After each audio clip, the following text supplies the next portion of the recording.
Buenos días, hermanos, Dios me los bendiga.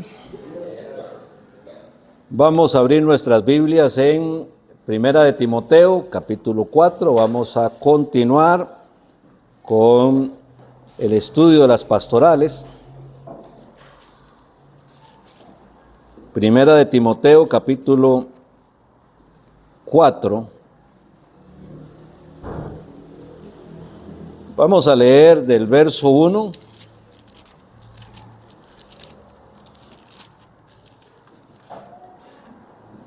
al verso 5, dice la palabra del Señor.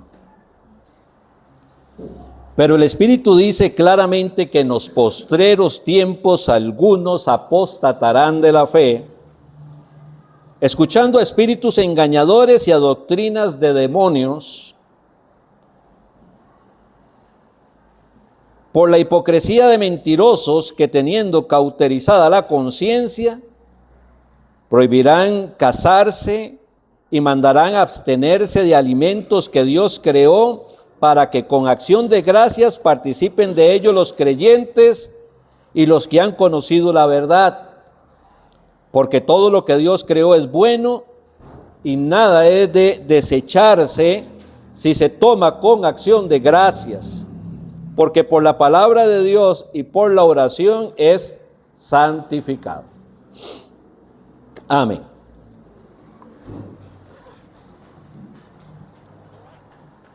Habíamos, hermanos, analizado que el verso 1 no solamente nos decía claramente que la iglesia iba a ser atacada por falsos maestros, sino que era una advertencia que llevaba al pueblo de Dios a tener que ver cómo responder para el cuidado de la iglesia cuando estos falsos maestros hacen su ataque.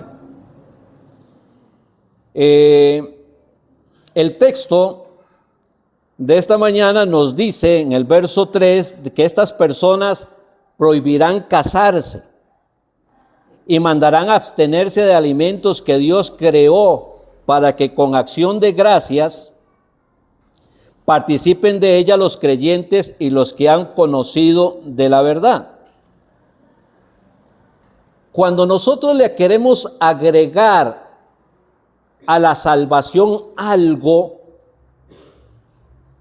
cuando nosotros queremos decir que para ser salvo necesito recibir a Cristo más guardar ciertas cosas de la ley, más abstenerme de alimentos, más circuncisión, más guardar esto, más guardar aquello, en ese momento entonces estamos como diciendo que la obra de Cristo en la cruz del Calvario es imperfecta, es incompleta, no alcanza. Siempre va a ser necesario, para poder ser salvo, recibir a Cristo, y además de recibir a Cristo, guardar esto, guardar aquí, guardar allá. Y como dice el apóstol Pablo a los Gálatas: oh Gálatas insensatos, ¿quién os fascinó para caer en esto? La palabra de Dios dice claramente: porque por gracia sois salvos por medio de la fe. Esto no de vosotros, es un don de Dios, no por obras, para que nadie se gloríe. Pero si yo empiezo a aceptar este tipo de pensamientos, estoy empezando a aceptar que para la salvación se necesitan obras humanas. Y eso simple y sencillamente no es cierto. Ahora, vean lo que dice Hechos capítulo 15, verso 1. Hoy vamos a tener que leer algunos textos, no todos los que tenemos, sería imposible por el tiempo, pero Hechos capítulo 15.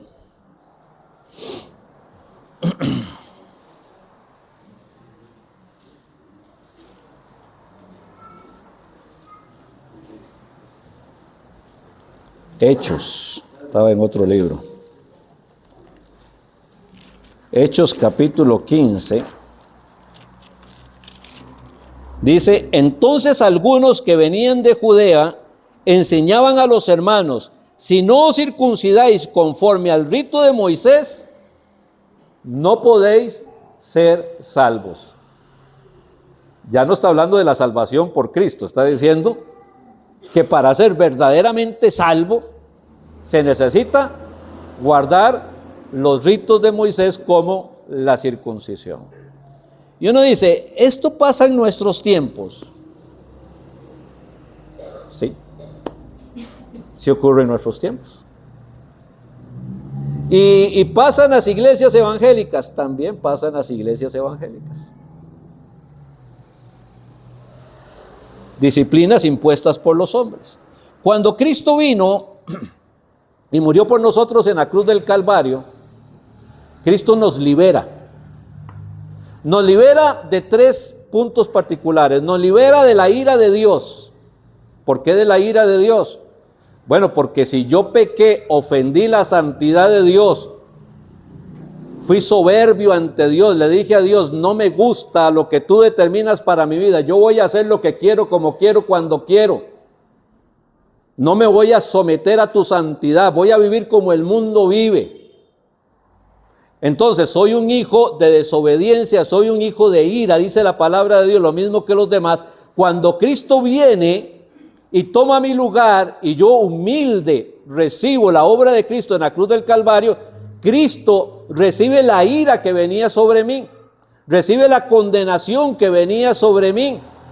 Él es mi sustituto. Entonces soy libre primero de la ira de Dios. Ya no voy a venir a condenación porque he pasado de muerte a vida. Soy libre del diablo porque al estar en este mundo y ser Satanás el príncipe de este mundo y quien dirige este mundo, sin darme cuenta o dándome cuenta, me agradaba lo que el diablo me decía que tenía que hacer y de un momento a otro me rehúso y le digo, no soy más esclavo del diablo. Y lo puedo hacer porque como hijo de Dios tengo el poder para hacerlo. Dios me llenó de su poder, de su gracia, de su santidad, de su Espíritu Santo para poder decirle no al diablo, para poder resistir al diablo. Y entonces el que se drogaba va a poder decirle no más. Y el que tomaba licor va a decir no más. Y el que andaba en adulterio va a decir no más. Y el diablo va a querer seguir insistiendo, poniéndole tropiezos para que vuelva a drogarse, para que vuelva a tomar, para que siga andando en adulterio. Pero ahora, como es un hijo de Dios, ha sido libre de los ataques del diablo y puede decirle no más y puede resistir al diablo. Y dice la palabra de Dios que cuando resistimos al diablo, el diablo es el que huye de nosotros. Y también somos libres de la naturaleza pecaminosa, esa que nos seduce para que hagamos lo que no es agradable delante de Dios, que está en nosotros. Y que tenemos una lucha, decía el apóstol Pablo, la carne contra el espíritu y el espíritu contra la carne. Sí, pero antes no había una lucha, antes era solamente los deseos de la carne. Ahora hay una oposición dentro de mí, y más fuerte que mis deseos de la carne, que lucha contra los deseos de la carne y le dice, no voy a hacer eso, no voy a hacer aquello, y empiezo a caminar en santidad por la obra que el Espíritu Santo está haciendo en mí. Y esto es una obra de Dios que hace en mi vida, no depende de mí. La fortaleza para poder vencer al diablo no viene de mí, viene de Dios. La fortaleza para vencer al yo no viene de mí, viene de Dios. La gracia para no entrar en condenación no viene de mí, viene de Dios. No hay una obra que yo como humano pueda hacer para ser santo.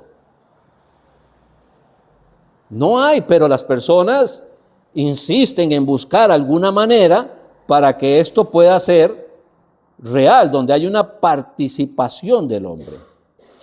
Ya en los tiempos de los apóstoles, de hecho antes de los tiempos de los apóstoles, porque esto lo hablaba el filósofo Platón 300 años antes de Cristo, sobre un tipo de pensamiento que se le conoce como gnosticismo, y no voy a meterme mucho en esto porque si no llevaríamos mucho tiempo y creo que tampoco sería de mucho provecho, pero el gnosticismo en esencia enseña que la carne es mala, o sea, el cuerpo es malo, la carne es mala, y que el espíritu que habita dentro de este cuerpo es bueno, es la luz, que como la carne es mala, le pertenece al diablo, y como el espíritu es bueno, le pertenece a Dios.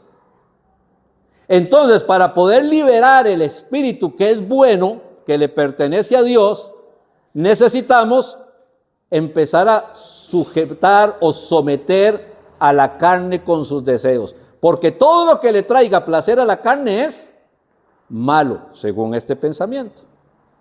Entonces, estas personas se meten dentro de la iglesia. Y la iglesia tiene una combinación de gnosticismo y judaísmo que confunde a la gente que está recibiendo a Cristo. Y de un momento a otro se levantan estos maestros dentro de la iglesia. Recuerden que el falso maestro se incuba dentro de la iglesia. Salieron de vosotros. ¿Por qué? Porque no eran de vosotros. ¿Pero dónde salieron?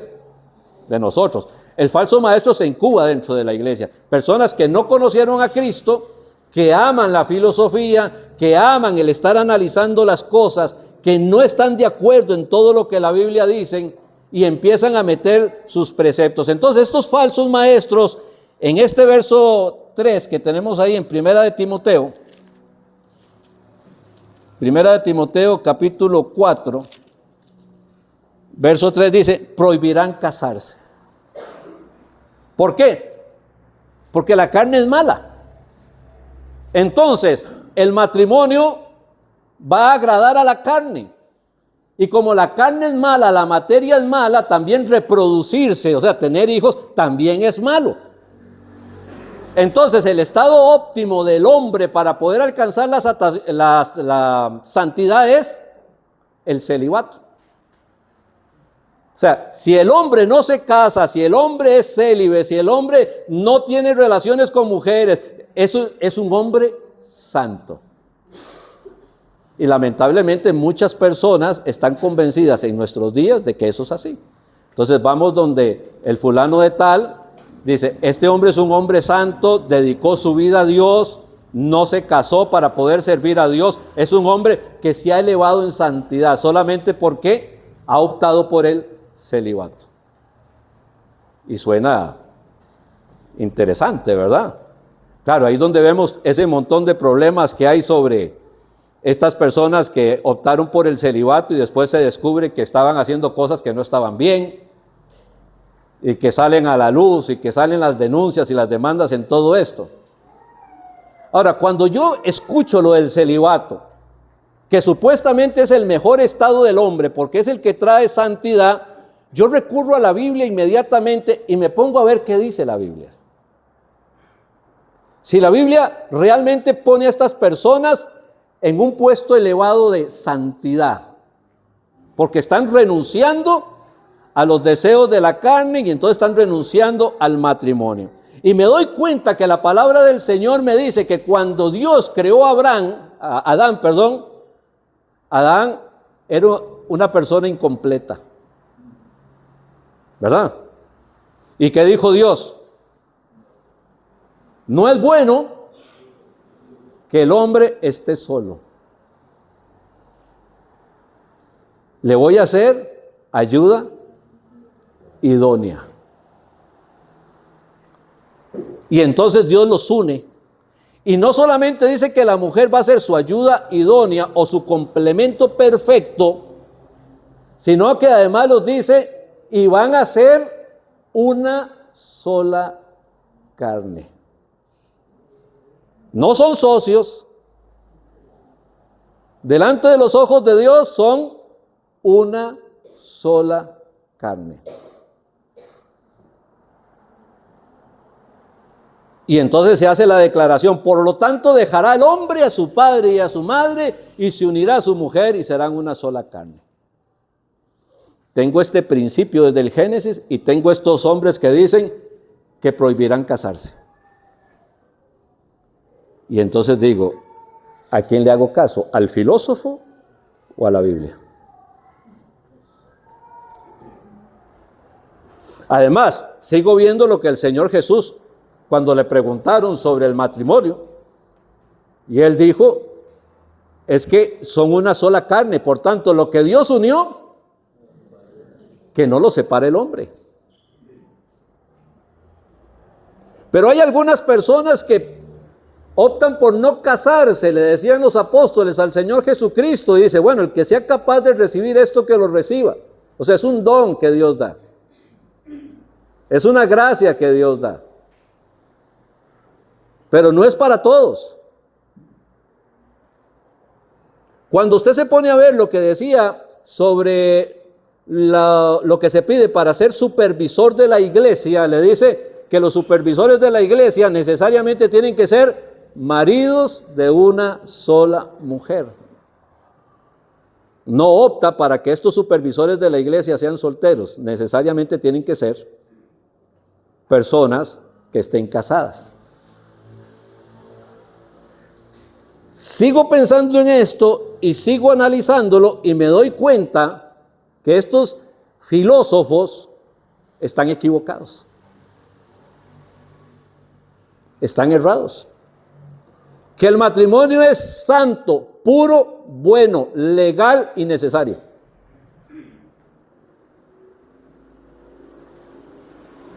Que no se le debe prohibir a una persona entrar en el matrimonio. Que toda persona tiene que, si no recibió ese don de continencia, es mejor que esté casado, porque el Señor mismo dice, no es bueno que el hombre esté solo, porque cuando el hombre está solo, ¿qué pasa? Y uno empieza a escuchar cosas, no solamente a nivel del occidente y las religiones supuestamente cristianas del occidente que prohíben esto, sino grupos de Medio Oriente, del Oriente Lejano, que practican mucho esto, sacerdotes de tipo de este pensamiento, y llegaban al punto sobre uno de estos exponentes, Gandhi, que Gandhi se acostaba con mujeres desnudos para abstenerse de tener relaciones para así someter a la carne.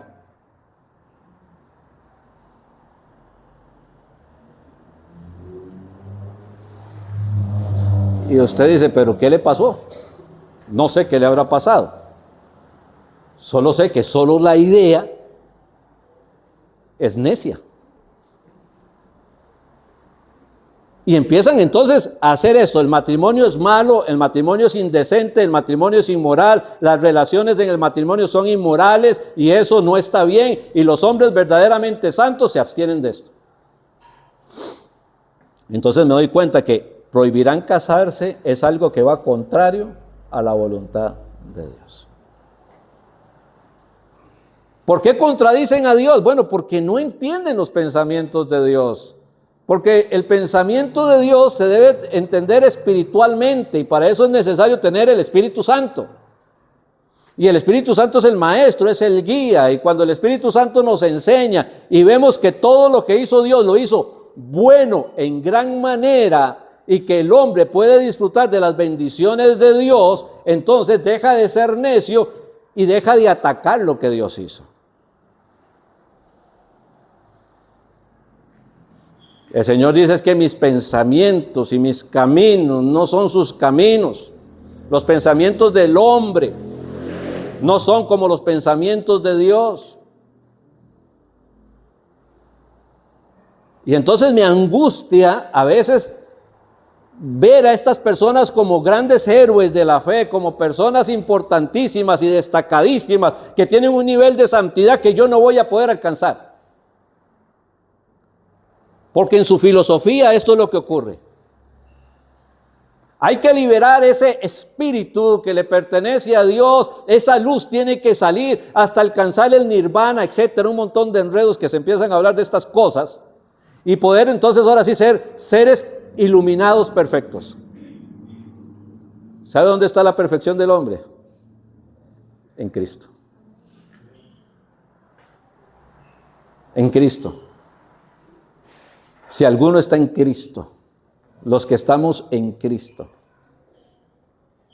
ahí es donde donde encontramos la perfección del hombre. Pero no solamente dicen prohibirán casarse, sino que le añade y mandarán a abstenerse de alimentos que Dios creó, para que con acción de gracias participen de ellos los creyentes y los que han conocido la verdad. Hay que entender algo, hermanos. hay que entender algo. El pueblo de Israel tenía leyes ceremoniales. Habían la ley legal, que eran los 10 mandamientos y sus explicaciones, ¿verdad? Y están las leyes ceremoniales que tienen que ver con hacer los sacrificios, que eran tipo de Cristo, y guardar ciertas dietas, y guardar la circuncisión y ciertas cosas que le pertenecían exactamente ¿a quién? Al pueblo de Israel. La pregunta es, ¿usted es israelita? Le digo, no. Sí, yo tuve un antepasado que era israelita, yo creo, y sí, pero esa sangre ya está tan diluida que ya no es. Normalmente por mi color digo que tengo sangre indígena, más que israelita. Soy muy oscurito.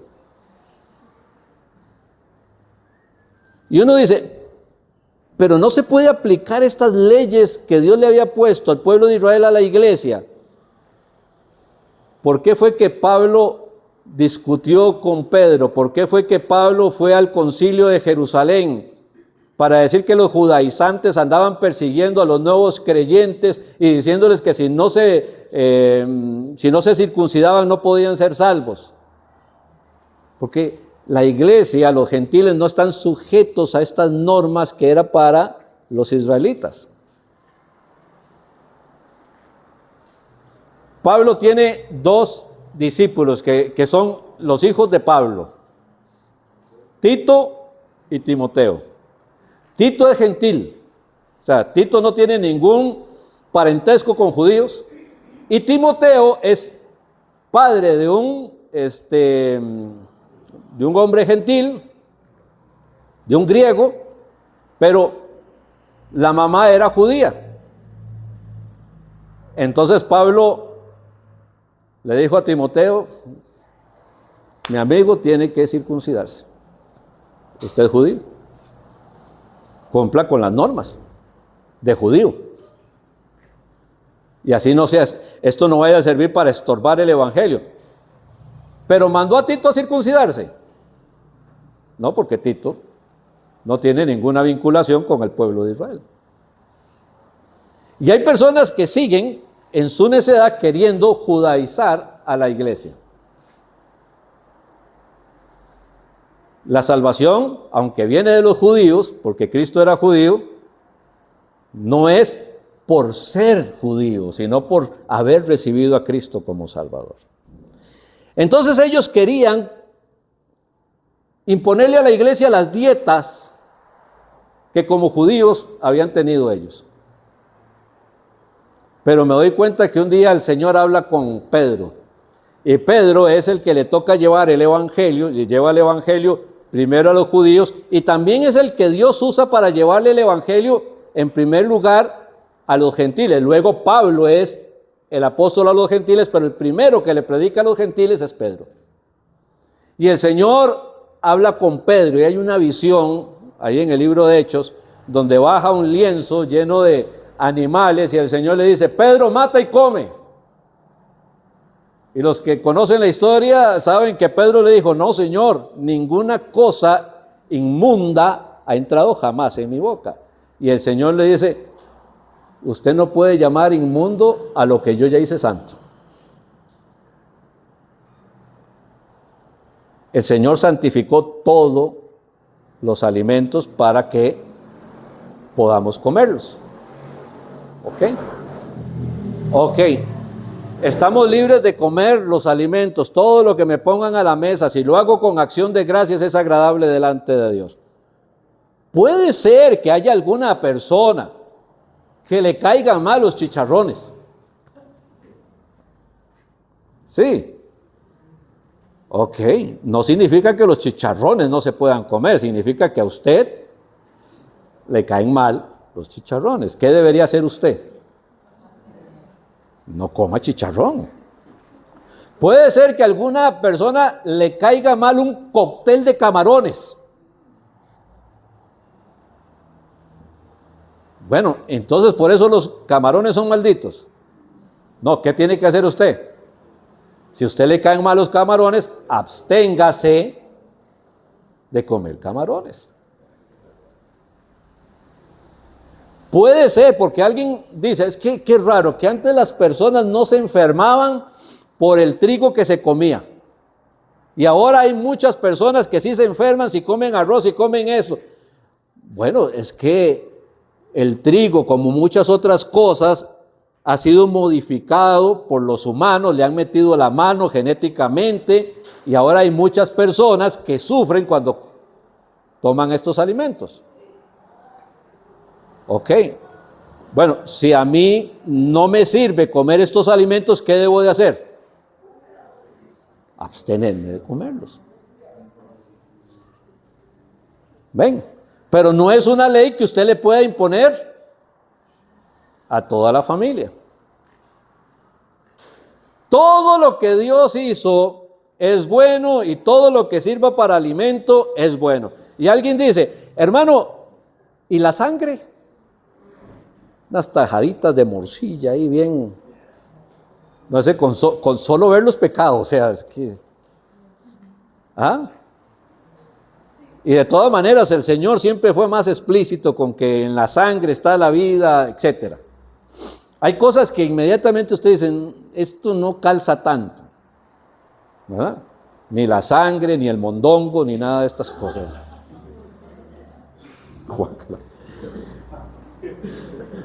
Lo que es alimento puede ser que sí, a usted le puede gustar, a usted no le puede gustar. Lo que no podemos hacer es una ley de esto. Alimentos. Y ustedes han escuchado que hay un grupo que supuestamente se identifica con Cristo, que no son cristianos, valga hacer la aclaración, que tienen prohibido tomar café.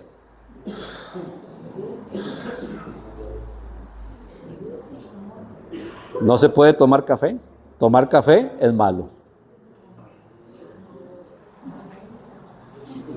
¿Ven cómo esto no está lejos de nuestra sociedad? Entre otros alimentos que son malos, ¿verdad? Pero tomar café es malo. Tomarse una Coca-Cola fría en la sabana al 12 del día con 32 grados de temperatura es malo, porque tiene cafeína.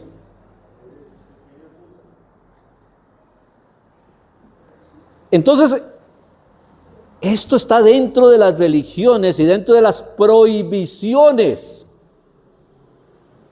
Lo que pasa es que este mismo grupo que decía que es malo tomar café, decía que el hombre podía tener 3 o 4 esposas. Entonces usted dice, pero es que qué extraño que es la gente. Al final, lo único que entendemos de esto es que cuando usted se sale de la palabra de Dios, usted se pierde en el camino. Todo lo que oigo, todo lo que veo, tengo que analizarlo conforme a las Escrituras. Si las Escrituras lo respaldan, yo le digo amén y obedezco. Si las Escrituras no lo respaldan, yo me aparto de esto.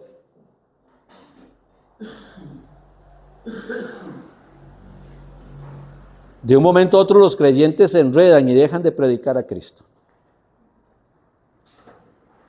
Entonces ya Cristo no es el centro de la iglesia, sino ciertas maneras y ciertas leyes que tenemos que cumplir, que tenemos que obedecer. Y la gente se desvía en el pensamiento.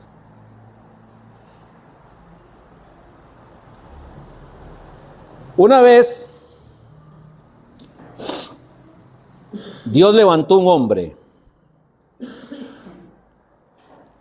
Este hombre empezó a hacer cruzadas evangelísticas. ¿Saben qué es una cruzada evangelística?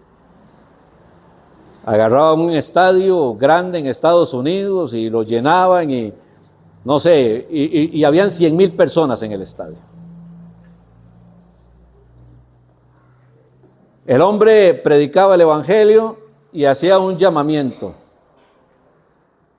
Y la gente bajaba de las gradas, descendía, empezaba a caminar hasta el centro del campo, llegaban donde estaba la plataforma y de un momento habían miles de personas alrededor de la plataforma. Todos recibiendo a Cristo, todos haciendo una oración para recibir a Cristo. Luego de que terminaba la cruzada evangelística, de todas esas personas que dijeron haber hecho una confesión de fe, de haber recibido a Cristo, de todas esas personas no quedaba ni el 10%, todos los demás seguían en sus vidas, volvían al mundo. Algunos hombres importantes de aquel tiempo criticaban lo que este evangelista hacía. Lo que este evangelista estaba haciendo era el trabajo, o ese día que se hacía este trabajo, esta cruzada, era la consecuencia de que habían 200 iglesias, 300 iglesias que habían trabajado durante un periodo de meses preparando personas y visitando gente y haciendo anuncios para que llegaran todas esas personas a esa cruzada que se hacía durante 3, 4, 5 días. Y agarraban y tomaban el nombre de estas personas y luego repartían el nombre entre estas iglesias y luego era responsabilidad de cada iglesia ir a buscar a estas personas y ver si en verdad habían recibido a Cristo o no habían entendido lo que habían hecho, y entonces aprovechar que habían abierto la puerta de su fe, de querer saber un poquito más y explicarles mejor el evangelio. Y de un momento a otro las iglesias no quieren ya hacer este trabajo. Y el Señor dice: id y haced discípulos, y cuando el discípulo esté hecho, bautícelo en el nombre del Padre, del Hijo y del Espíritu Santo. Lo que quieren es ser pequeños evangelistas que empiecen a predicar y que hagan llamamientos y que repitan una oración. Y la iglesia cambia sin darse cuenta. Y las personas dicen recibir a Cristo, pero siguen en el mundo. No tienen una consagración con Dios, no se entregan, no entienden lo que ha pasado en sus vidas, no entienden que son siervos de Dios, no entienden que son nuevas criaturas, creen que pueden andar con un pie en el mundo y otro pie en las cosas de Dios.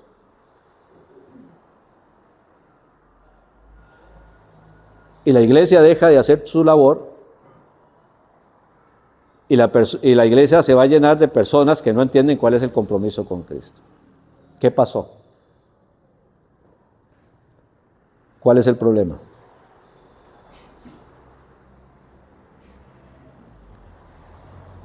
Que no se está pensando de acuerdo a las Escrituras.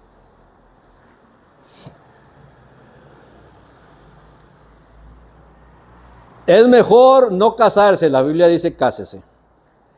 Hay que limitar los alimentos, el Señor dice que Él santificó los alimentos.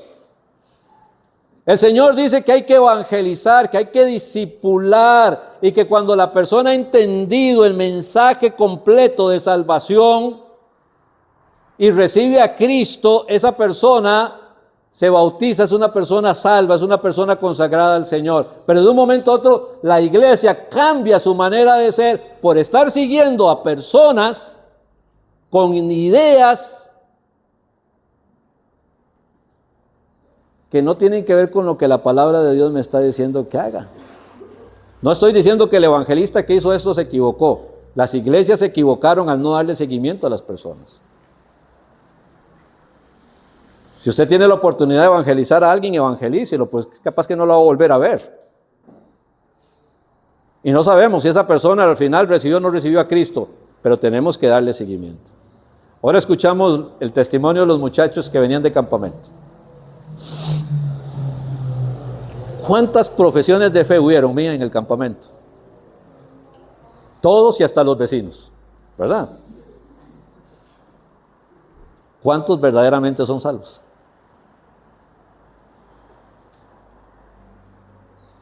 ¿Qué le corresponde a la iglesia?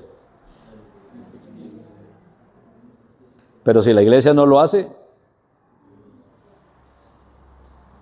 ¿estamos haciendo la obra de Dios o queremos inventarnos una manera de poder hacer la obra de Dios a nuestra manera? Cargar a la iglesia con no se case o no coma esto o haga aquí o haga allá o no lo haga,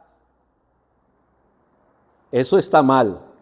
y cambiar las maneras en que Dios quiere que trabajemos para llevar la obra de Dios a la gente, también está mal. Porque podemos señalar y culpar de estas personas que hablan sobre no se case o no coman. El asunto es en qué posición estamos nosotros como cristianos. ¿Estamos obedeciendo? Decimos que ellos están equivocados, pero nosotros estamos en lo correcto.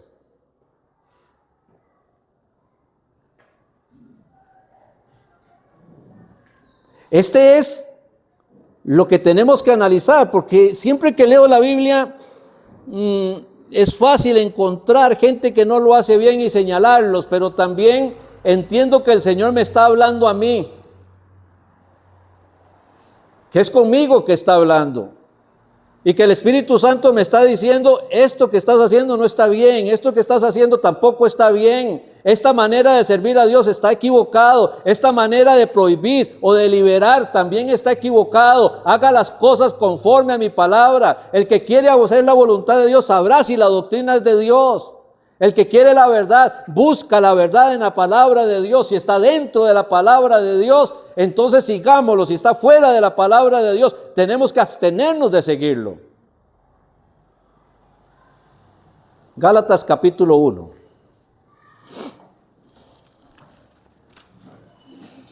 Si usted lee el libro de Gálatas como tarea ahí, va a ver que este es el grave problema que se desarrolló acá. Capítulo 6. Bueno, si Pablo lo dijo en aquel tiempo, no sé qué diría en este. Dijo el apóstol Pablo, verso 6. Estoy maravillado, pero no maravillado positivamente. Estoy maravillado, capítulo 1, verso 6. Estoy maravillado, pero no positivamente. O sea, estoy maravillado con el sentido de que, ¿cómo es posible? Estoy maravillado, dice, de que tan pronto os hayáis alejado del que os llamó por la gracia de Cristo para seguir un evangelio diferente. Cuando en los tiempos, no sé, 1500, 1400, se imprime la Biblia, es el primer libro en la imprenta, etcétera, y luego quieren pasar la Biblia al idioma de cada pueblo, empieza una persecución y empiezan a prohibir las Biblias, y si usted lo agarraban con la Biblia, podía morir, etcétera. Todas estas cosas que sucedieron en esas edades. Luego, cuando Satanás vio que fracasaba con esto de la Biblia, de prohibir la Biblia, entonces cambió la estrategia. Llenémoslos de Biblias. Llenémoslos de Biblias raras, extrañas, versiones increíbles, pensamientos que no son necesariamente una traducción de la Biblia, sino son pensamientos humanos que le pueden quitar aquí, cambiar allá. Y ahora usted ve ahí en el internet, es que esto no está en los mejores manuscritos. ¿Y quién lo dijo? Quien dijo eso es una autoridad en lo que está diciendo, es un traductor, es una persona que sabe griego, arameo, hebreo, es alguien que... ¿Quién lo dijo? No, lo dijo alguien que lo leyó de otro lugar, que a la vez lo dijo otra persona que lo había leído de otro lugar, y tratan de burlarse de lo que Dios dice en su palabra. Vamos a darles Biblias, dijo el diablo, y vamos a criticarlas. Y vamos a darles Biblias extrañas. Si llegan los testigos de Jehová y hacen una traducción del Nuevo Mundo de las Santas Escrituras y empiezan en esa traducción a chocar con la salvación que se puede recibir en Cristo Jesús. Y la gente empieza como a confundirse, y entonces yo voy a seguir a los testigos, y los mormones entonces llegan y dicen, bueno, es que sí, tenemos la Biblia, pero además de la Biblia, necesitamos el libro del Mormón, porque es igualmente inspirado. Y además necesitamos otro libro, ahorita no recuerdo el nombre, que es igualmente inspirado, para poder entender la Biblia. Y llegan los adventistas y dicen, bueno, es que necesitamos que la Biblia nos la hagan entender, y para eso Dios utilizó a esta mujer, esta profetisa, Elena White, y Elena White hace ayúdame a entender la Biblia, y le dan un lugar de santo a esa palabra de Dios, y llega en uno de los puntos, se dice que prácticamente Judas Iscariote es un héroe, porque alguien tenía que traicionar a Cristo, y como nadie lo hacía, el único que tomó la decisión de traicionar a Cristo para que pudiera haber salvación fue Judas. Ahora ya Judas, ahora sí ya nos cambió la situación. Y usted dice, pero esto de verdad se enseña. Y claro que se enseña, grupos van para allá, grupos van para acá, y la gente en lugar de estudiar la Biblia para saber de qué se trata, se están dejando llevar por diferentes pensamientos. Estoy admirado, dice Pablo a la iglesia, estoy maravillado de que tan pronto os hayáis alejado del que os llamó por la gracia de Cristo para seguir un evangelio diferente. Como decía el hermano Daniel en la primera parte, los que enseñan tienen que saber Biblia lo que están enseñando, pero los que escuchan tienen que saber más Biblia para saber si lo que están diciendo es cierto o es mentira. Necesitamos aprender para poder descubrir cuando nos están engañando. No que haya otro, o sea, no hay otro evangelio, sino que hay algunos que perturban y quieren pervertir el evangelio de Cristo. Mas si aún nosotros, un ángel del cielo, os anunciare otro evangelio diferente al que os hemos anunciado, sea anatema. ¿Sabe qué significa anatema? Maldito, algo para destrucción. Sea anatema, como antes os hemos dicho, también ahora lo repito, si alguno os predica diferente evangelio del que habéis recibido, sea anatema. Pues busco ahora el favor de los hombres o el de Dios. ¿Qué está buscando usted, hermano?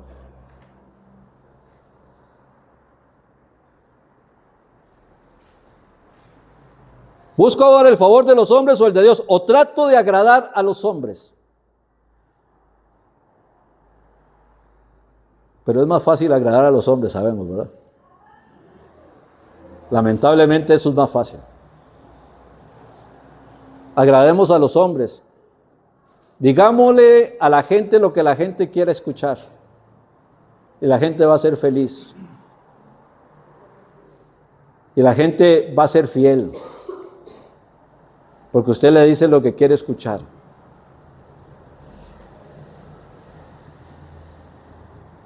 Busco ahora el favor de los hombres o el de Dios, o trato de agradar a los hombres, y termina, pues si todavía agradara a los hombres,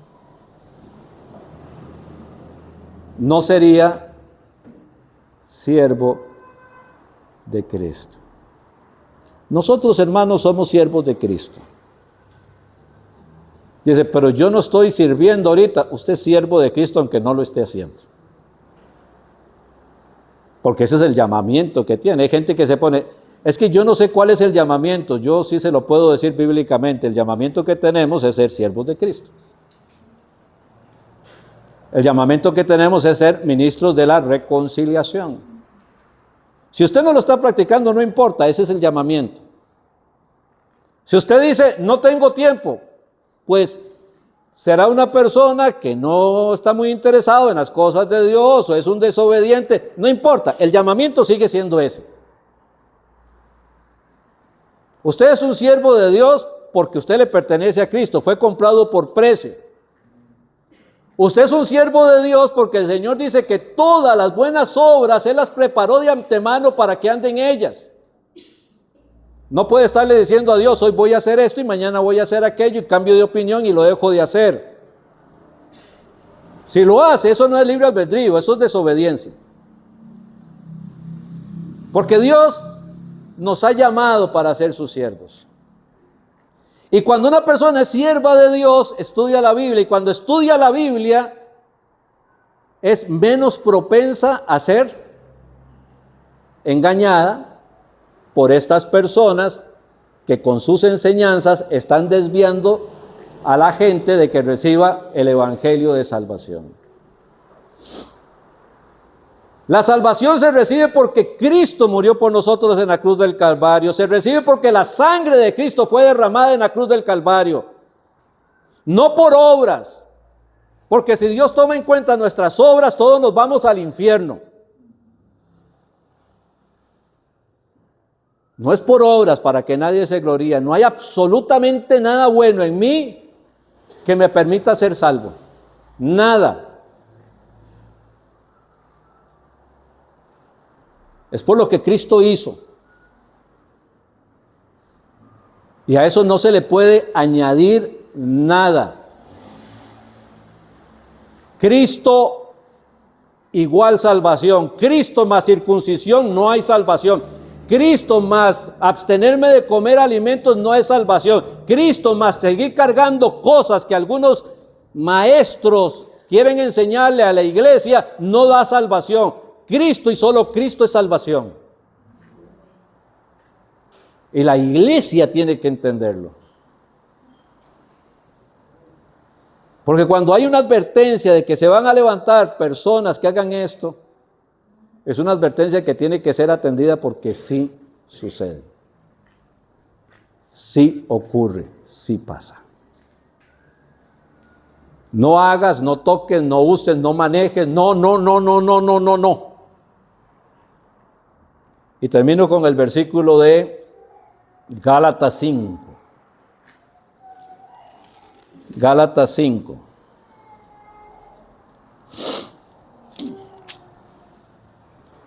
¿Qué dice la palabra de Dios?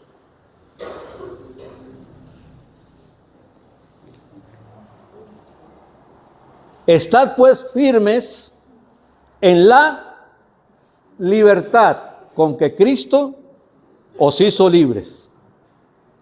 Y no estéis otra vez sujetos al yugo de esclavitud.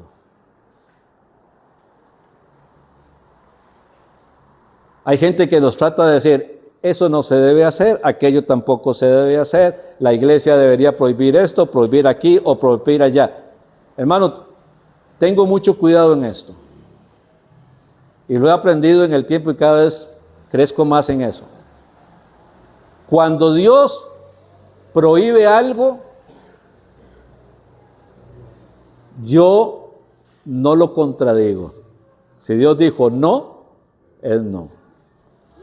Y cuando Dios no prohíbe algo, yo no voy a poner una prohibición. Porque Dios dijo, son libres de poderlo hacer. Cuando pasa por el hombre decir qué puede o qué no puede hacer la iglesia, estamos en un problema. La iglesia de la gracia tiene un pastor. Y el pastor de la iglesia de la gracia se llama Jesucristo. Y la iglesia de la gracia tiene una autoridad, y la autoridad de la iglesia de la gracia es la palabra de Dios. No los hombres. Tiene que ver con Dios. Así que debemos, hermanos, aprender más de las Escrituras, verificar que lo que nos enseñan está bien según Dios. La Biblia nos va a contestar, no hay ningún problema. Y más que señalar, también entender que nosotros somos siervos de Dios y que cuando se levantan muchos falsos profetas es porque muchos siervos de Dios no están haciendo lo que tienen que estar llamados a hacer. Que esto nos quede y que el Señor permita que al meditarlo en nuestros corazones nos encaminemos siempre a andar buscando la voluntad del Señor. Vamos a orar. Padre, en el nombre de tu Hijo Jesús, gracias por darnos este tiempo de bendición. Gracias, Padre, por las personas que están presentes y escuchan la meditación. Sé que estamos, Señor, en tiempos peligrosos, como tú lo dices. Pero ayúdanos, Padre, a mantener los ojos en Jesús, autor y consumador de la fe. Ayúdanos a mantener nuestros ojos en las cosas de arriba y no en las de la tierra. Ayúdanos, Padre, a tener esa sed de Dios, de meditar en tu palabra cada día, cada día, cada día, para que sean renovados nuestros pensamientos y podamos servirte conforme lo que tú nos has llamado. En el nombre de Cristo, Padre mío, bendice, Señor, a esta congregación. Y guíanos, Padre, a que te sirvamos. Y que al servirte lo hagamos con amor, con el corazón, con el alma, con todas las fuerzas. Que sigamos, Señor, las Escrituras para la honra y la gloria tuya.